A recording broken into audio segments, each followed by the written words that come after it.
c'est pour moi encore un privilège d'être avec vous ce matin et de pouvoir partager la parole de Dieu. Et j'ai aussi dit merci à Jean pour l'enseignement. Je voulais vous demander de porter beaucoup d'attention parce que ça nous aide encore à être plus pertinent dans notre société, donc dans notre façon d'approcher les gens ou de réagir face à leurs interventions ou à leurs attitudes. J'ai suivi de très près la louange ce matin. Et je me suis dit, ce n'est pas un hasard où dans le Seigneur, il n'y a pas de hasard. Dieu a tout fait pour un but. J'ai pas parlé à Lara, ou lui aussi ne m'a pas parlé des chants qu'il allait choisir pour le culte ce matin. Mais par contre, on s'est parlé hier soir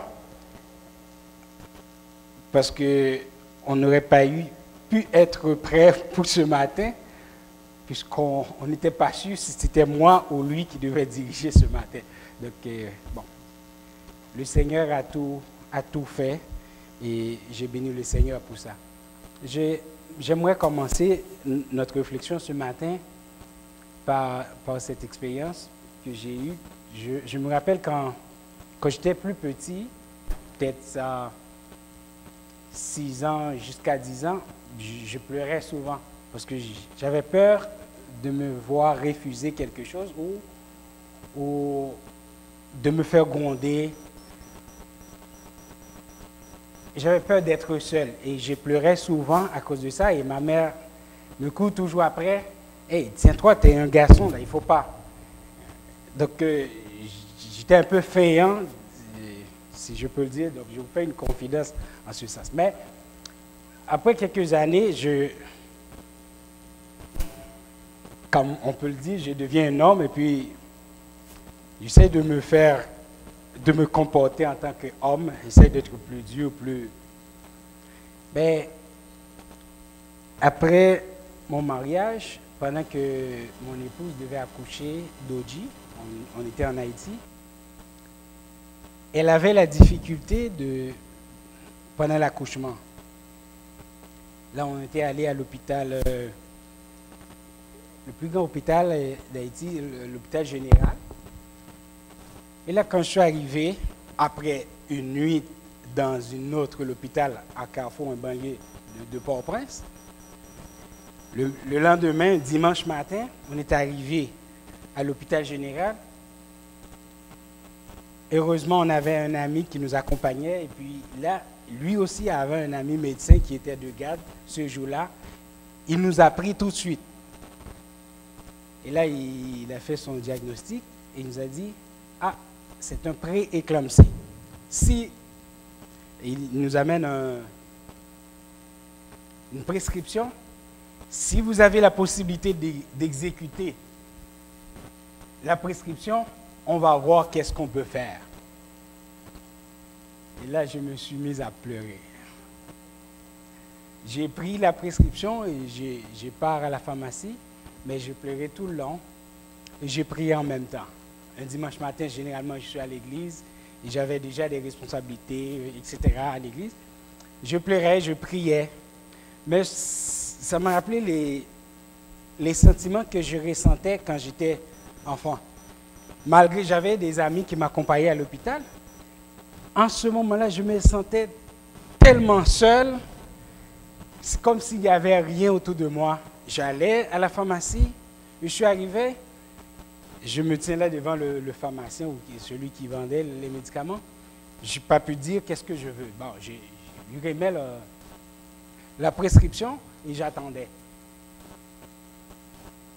La personne m'a rempli 2 sachets. Il me l'a donné, il m'a dit ça coûte tant. Je n'ai pas réfléchi, j'ai donné, je suis reparti. C'est un moment que que je ne pouvais pas oublier parce que je me sentais tellement mal dans cette situation. Mais après l'accouchement, c'est un peu différent d'ici parce que quand mon épouse accouchait Cardo, j'étais à l'intérieur de la salle d'accouchement, mais en Haïti, il faut attendre à l'extérieur. Donc, je ne pouvais pas être à l'intérieur.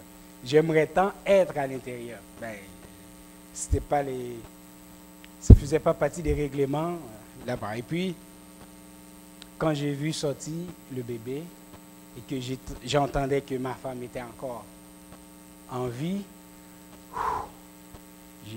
j'ai respiré, j'ai pris de la force. Et aujourd'hui, quand j'ai contemplé ma fille et mon épouse, j'ai dit que ça valait la peine que j'ai pleuré à ce temps. Ça valait la peine. Parce que si je les avais perdus, j'aurais perdu quelque chose de spécial. Et ma réflexion ce matin va être tirée du livre aux Hébreux, le chapitre 13. Les 8 premiers versets. Et ma réflexion, c'est jamais seul. C'est ça ma réflexion. Jamais seul. Hébreux chapitre 13, verset 1er jusqu'au verset 8.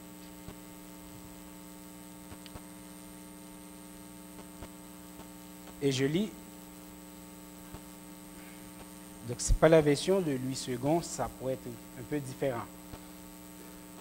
Continuez à vous aimer comme des frères et sœurs chrétiens. N'oubliez pas de bien recevoir ceux qui viennent chez vous.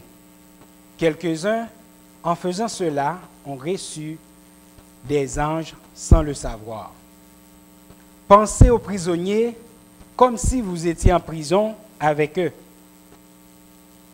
Pensez à ceux qu'on torture, comme si c'était vous qu'on torturait. Tous doivent respecter le mariage. Mari et femme doivent rester fidèles l'un à l'autre.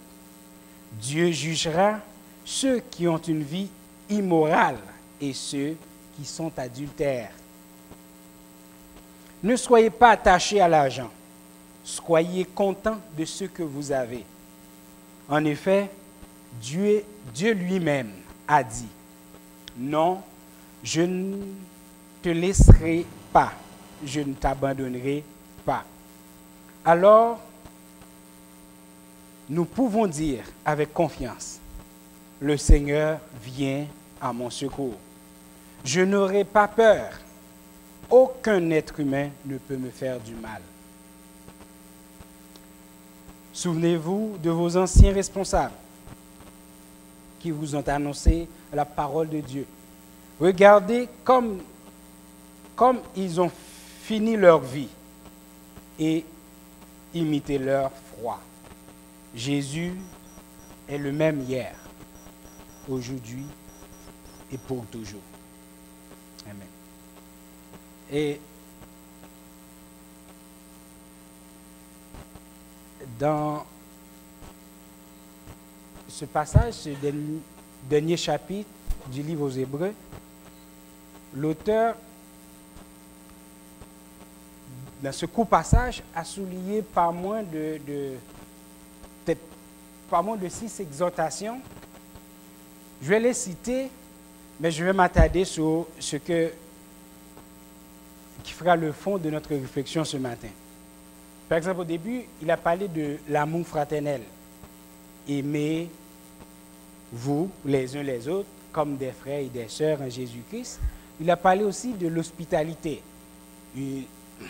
C'est des vertus que les chrétiens doivent développer. Donc, souvent, comme l'apôtre Paul le fait aussi, dans ses épîtres ou dans ses lettres adressées à des chrétiens dans différentes églises, apôtre Paul, dans les derniers chapitres, souvent adressé des exhortations diverses. Il touche plusieurs sujets à la fois dans juste quelques phrases. Donc c'est ce qu'a fait l'auteur de l'Épître aux Hébreux. Il parle aussi de visiter les prisonniers. Probablement les prisonniers étaient probablement des gens qui étaient chrétiens, qui sont persécutés et puis qui sont allés en prison ou bien qui ont été torturés, tout ça. Et c'était au péril de leur vie, les autres chrétiens, que l'apôtre ou celui qui a écrit le livre a exhorté d'aller voir les chrétiens qui sont en prison. Donc c'était au péril de leur vie d'aller visiter parce qu'eux aussi, ils sont risqués de se faire enfermer.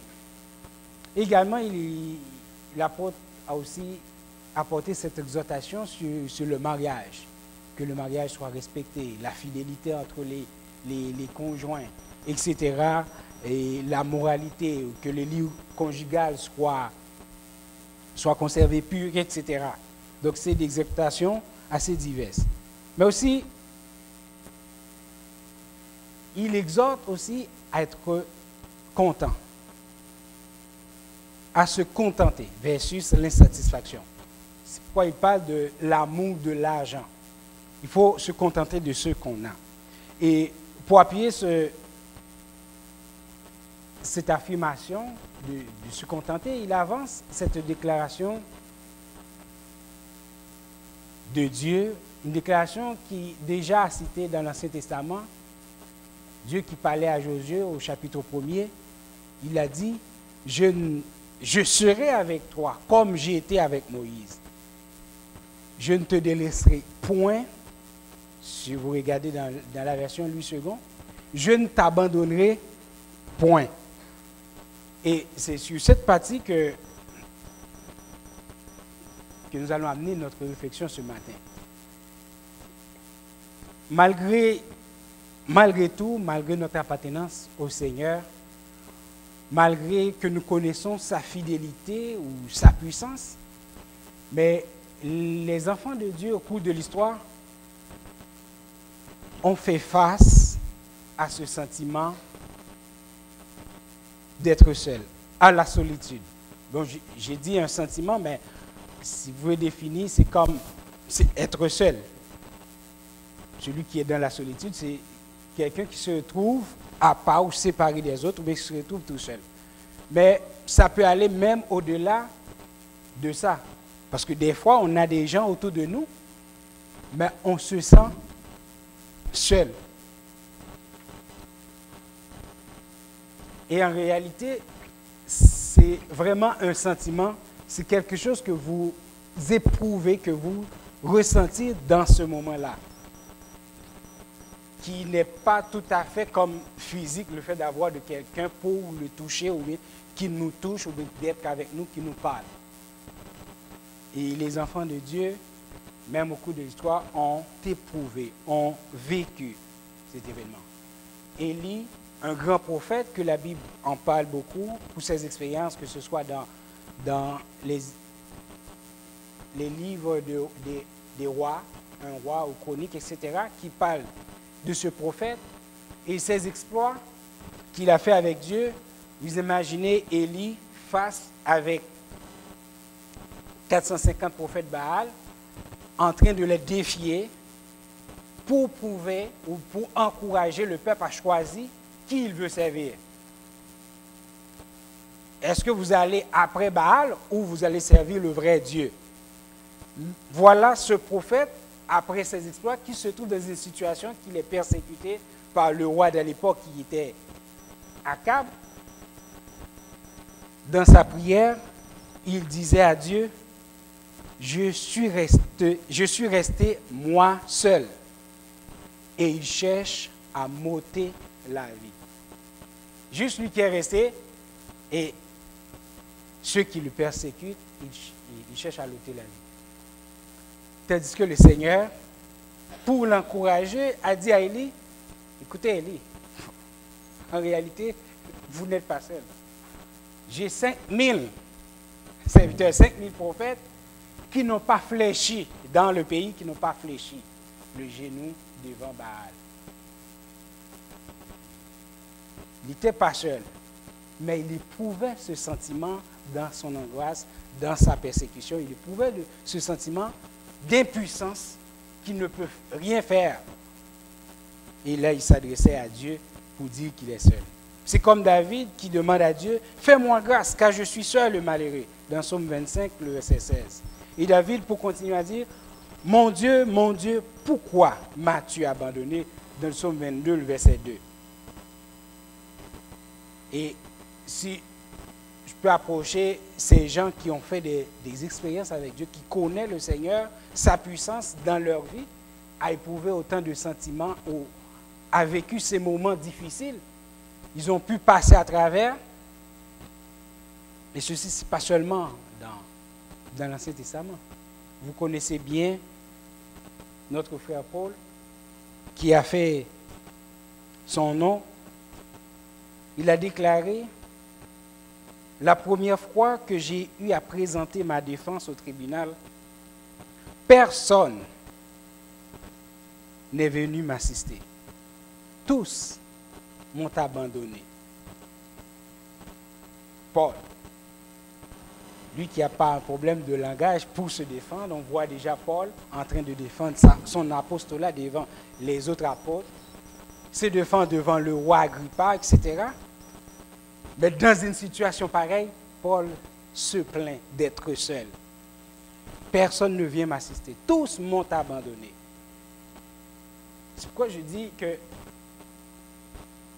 la solitude n'est pas le fait seulement d'être seul, mais c'est éprouver ce sentiment d'être abandonné, malgré il y a autant de gens autour de nous. D'être impuissant face avec une situation donnée et de ne pas rien faire pour le changer.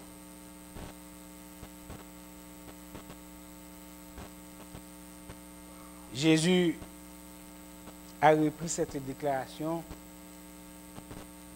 ou a fait cette déclaration, mais David l'a fait dans Psaume 22 que je viens de citer. Lorsque Jésus était sur la croix, il a déclaré, « Élie, Élie, lema sabachthani. Mon Dieu, pourquoi m'as-tu abandonné ?» C'était le point culminant, c'est Jésus sur la croix portait nos péchés et Dieu, dans sa sainteté, ne peut voir le péché, lui a tourné le dos, si on peut le dire comme ça, juste pour paraphraser, pour expliquer. Et Jésus, dans cette situation, se trouvait seul. Pendant qu'il faisait cette déclaration, il y avait plein de gens. Il y avait des disciples autour, il y avait ceux qui le crucifiaient autour. Il y avait aussi ce centenier qui a déclaré, parce qu'après cette déclaration, et que Jésus a dit, « Père, je remets mon esprit entre tes mains, etc. » Ce centenier a déclaré que cet homme est vraiment le Fils de Dieu. Mais voilà que le Fils de Dieu, sur la croix, se sentait seul et il criait à son Père, « Pourquoi m'as-tu abandonné ?» Jésus qui tient tant à une relation étroite et ferme à son Père. Jésus qui croit autant de la fidélité de son Père. À ce moment, il se sentait seul. Et il savait que cette situation allait se présenter. Car il s'est offert volontairement de porter le fardeau de l'humanité. Et il savait, au moment où il allait se sacrifier, en portant sur lui nos péchés, Dieu allait lui tourner le dos. Mais ça n'empêche pas qu'il a crié autant, « Mon Dieu, pourquoi m'as-tu abandonné ?» J'ai fait ce parcours, c'est juste pour vous montrer que si vous vous trouvez dans une situation pareille et que vous vous sentez seul, ou face à une situation où vous ne savez pas quoi faire, vous êtes impuissant, mais vous n'êtes pas seul. Il y a des hommes qui ont autant d'expérience ou qui paraissaient si forts qui ont éprouvé ce même sentiment. Mais finalement, ils s'en sortent. Ils se sont bien passés à travers. Mais laisse-moi vous dire que la Bible, Dieu, depuis le début de la création, combat ce sentiment de solitude. Dieu lui-même, en créant l'univers, l'humanité tout entière, il n'était pas seul. Il disait, faisons l'homme à notre image. Certainement, Dieu, lui, il ne voulait pas être seul. Notre croyance en tant que chrétien évangélique, nous croyons au Dieu le Père, Fils et Saint-Esprit. Un seul Dieu, mais les trois facettes, si on peut le dire, de Dieu.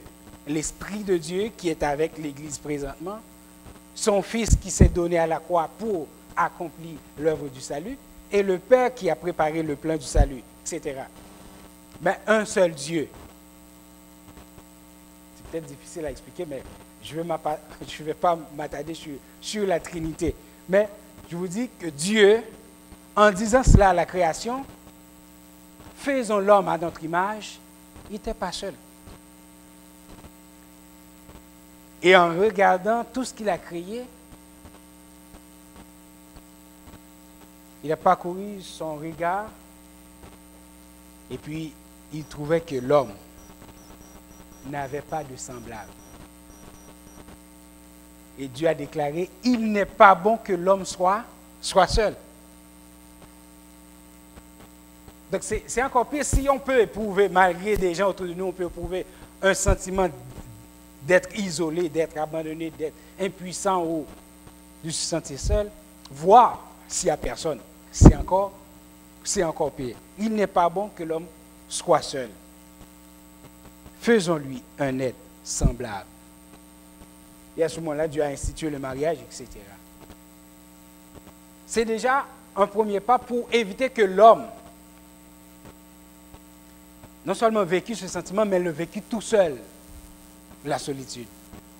Dieu a institué le mariage, donc désormais, l'homme n'est plus seul. Il y avait quelqu'un à ce côté. Passant par Adam, arrivé à différents serviteurs, si je ne parle pas d'Abraham ou de Moïse, qu'il avait dit qu'il serait avec lui, je peux reprendre les paroles de Josué dans le chapitre 1er, le verset 5, que Dieu a dit à Josué, « Je serai avec toi comme j'ai été avec Moïse, je ne t'abandonnerai point, je ne te délaisserai point. » Dieu donne son assistance à Josué pour conduire son peuple du désert à la terre promise.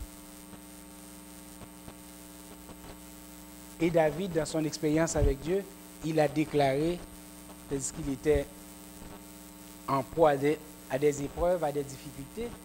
Voici sa déclaration dans Psaume 23 que vous connaissez si bien. Quand je marche dans la vallée de l'ombre de la mort, je ne crains aucun mal, car tu es avec moi. Il savait qu'il n'était pas seul parce que Dieu est avec lui. Dieu lui donne la force de passer à travers les épreuves. Mais ce qui paraît peut-être plus difficile, c'est juste imaginer ce sentiment face à cette situation. Je vais prendre une situation.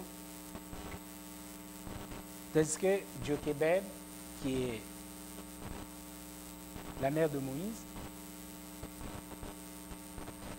était enceinte de Moïse, parce qu'avant, elle avait déjà un garçon, Aaron, et une fille, Myriam. Tandis qu'elle portait Moïse, le roi d'alors a pris un décret et déclare que tout enfant mâle qui serait né dans la population, la communauté juive en Égypte, devrait être tué. Mais imaginez comment cette mère allait vécu sa grossesse, sachant que le bébé qu'elle portait après la naissance pouvait être tué, lui être enlevé. Certainement à l'époque, il n'avait pas la technologie d'alors pour savoir à l'avant que ce serait un garçon ou une fille. Mais elle portait quand même son bébé et attendait avec autant d'angoisse le jour pour le mettre au monde. Certainement, le stress et tout pouvait non seulement lui ôter la vie, mais aussi son bébé. Parce que imaginez déjà, j'ai en face de moi plusieurs mères, mais imaginez à l'avance que l'enfant que tu portais dans ton ventre allait être tué à la naissance, si seulement c'est un garçon. Dans cette situation, Jochebed certainement se sentait tout seul. Mais la chose qu'elle faisait, c'est qu'elle se remettait à Dieu. Et Dieu lui a montré comment pouvoir sortir de cette situation. La chose qu'il ne faut jamais manquer, comme je disais tout à l'heure, il n'y a pas de hasard en Dieu. C'est qu'au début du culte, notre frère Lara a insisté beaucoup sur la présence de Dieu, de vivre cette expérience, de sentir qu'il est là, etc. Mais aussi à la fin, avec ce chant, tandis que je réfléchissais sur ce passage, Dieu m'a dit, est-ce que tu vas chanter ce chant, non jamais tout seul? Je ne vais pas chanter. Et puis, c'était le dernier chant à chanter pendant le culte. Ne crains rien, je t'aime car je suis avec toi. Promesse suprême qui soutient ta foi. Et puis, le refrain que vous connaissez bien, non jamais tout seul, non jamais tout seul. Jésus, mon sauveur, me garde. Lorsque le Seigneur nous fait une promesse qu'il est avec nous, certainement il est avec nous. Et j'aimerais porter cette précision sur ce passage. D'abord, Jésus a déclaré le dernier verset du dernier chapitre de Matthieu, le chapitre 27, le verset 20. Chapitre 28, le verset 20. Voici, je serai avec vous tous les jours jusqu'à la fin du monde. D'autres versions disent jusqu'à la fin des âges, etc. Mais ce n'est pas une promesse que je serai avec vous jusqu'à ce que vous ne vivez plus, jusqu'à ce que vous êtes mort. Non. Même au-delà de la mort, le Seigneur sera toujours avec nous. Je dis jusqu'à la fin du monde, même quand ce monde que nous connaissons n'existe plus, le Seigneur sera toujours avec nous. Il dit même au tombeau, le Seigneur est avec nous. Même au tombeau, il est avec nous. Et pour préciser, pour montrer cette impossibilité que le Seigneur ne nous abandonnerait jamais, quelle que soit la situation, en grec, je reviens au passage que j'avais lu, je ne te délaisserai point, je ne t'abandonnerai point, la version Louis II. En grec, pour exprimer une négation forte, des fois, il utilise deux négations ou même plus. C'est comme, on pourrait dire, je ne vous... Plusieurs négations pour mettre accent sur la négation. Et dans ce passage en particulier, la négation apparaît 5 fois dans ce chapitre de Hébreux, chapitre 13, Et le verset que nous avons mentionné ici, je ne te délaisserai point, je ne t'abandonnerai point. 5 fois, la négation apparaît pour montrer l'impossibilité à notre Seigneur Jésus-Christ de ne pas tenir sa promesse en disant « je ne te délaisserai point, je ne t'abandonnerai point ». Il met autant d'accent. La version que j'ai lue paraît un peu, comme on pourrait le dire, moyen. Ben, on sait très bien en français, si je dis « je ne t'abandonnerai pas », c'est léger. Mais si je dis « je ne t'abandonnerai point », ça paraît encore plus fort. Et c'est la différence en grec quand il répète à plusieurs reprises la négation. Que je ne t'abandonnerai point. Ce matin, c'est ça que j'aimerais que vous puissiez retenir ce matin. Quelle que soit la situation, vous n'êtes jamais seul. Célibataire, mais jamais seul. Solitaire, mais jamais seul. Vous êtes entouré de plein de gens, mais dites-vous que vous n'êtes jamais seul parce que le Seigneur est là.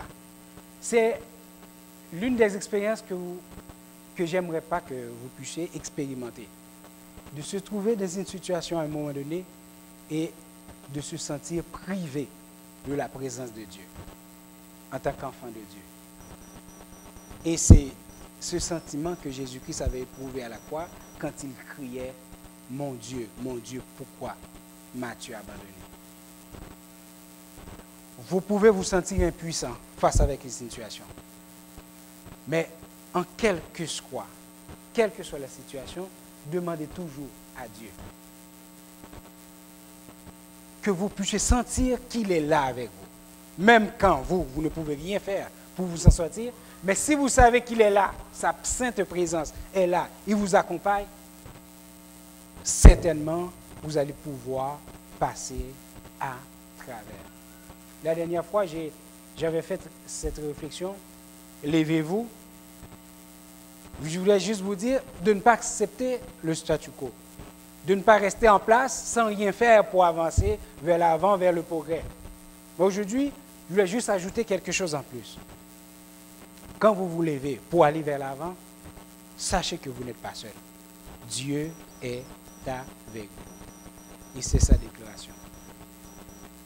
C'est pourquoi je vous dis, voici, je serai avec vous tous les jours, jusqu'à la fin du monde. Que le Seigneur